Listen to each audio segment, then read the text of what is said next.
എനിക്കിപ്പോ ഒരു വിഷമമേ ഉള്ളൂ. ഗൗതം സത്യം അറിയണം.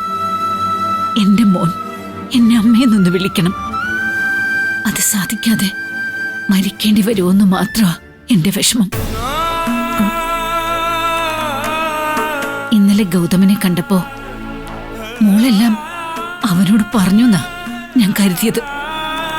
പക്ഷേ എനിക്ക് തെറ്റുപറ്റിയെന്ന് പിന്നീട് മനസ്സിലായി. ഞാനാണ് നിനക്ക് ജന്മം നൽകി ഉപേക്ഷിച്ചു പോയ ആ അമ്മയെന്ന് ഗൗതമനോട് അപ്പൊ പറയാനുള്ള ധൈര്യം എനിക്കില്ലാതെ പോയി. മോളെന്താ അവനോടൊന്നും പറയാതിരുന്നത്? ഞാനത് പറയാ ആന്റി. എപ്പോ? ഞാൻ മരിച്ചതിന് ശേഷമോ?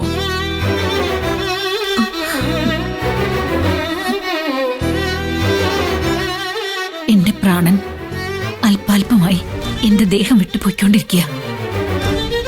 എല്ലാം അവസാനിക്കാൻ ഇനി അധിക ദിവസം ഉണ്ടാവില്ല. മോൾ എന്റെ അവസ്ഥ പാർവതിയോട് പറഞ്ഞോ? അവളപ്പോ ഒന്നും ഗൗതമിനെ അറിയിക്കണ്ടെന്ന് പറഞ്ഞു വിലക്കി കാണുമല്ലേ?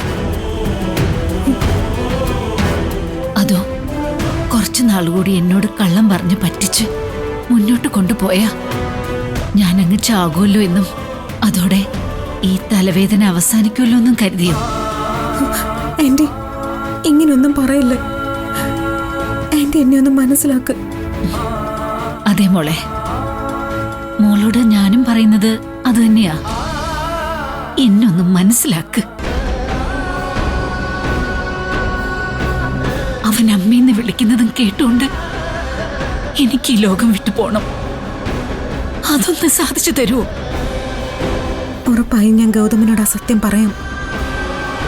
പക്ഷേ എനിക്ക് കുറച്ച് സമയം കൂടി തരണം.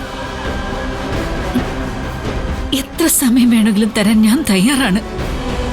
പക്ഷെ അത്രയും സമയം ദൈവം എനിക്ക് തരുമെന്നറിയില്ല. ഇന്ന് മോള് വെച്ചോ. മരുന്നുകളൊക്കെ നിർമ്മലന്റെ കൃത്യസമയത്ത് കഴിക്കണം.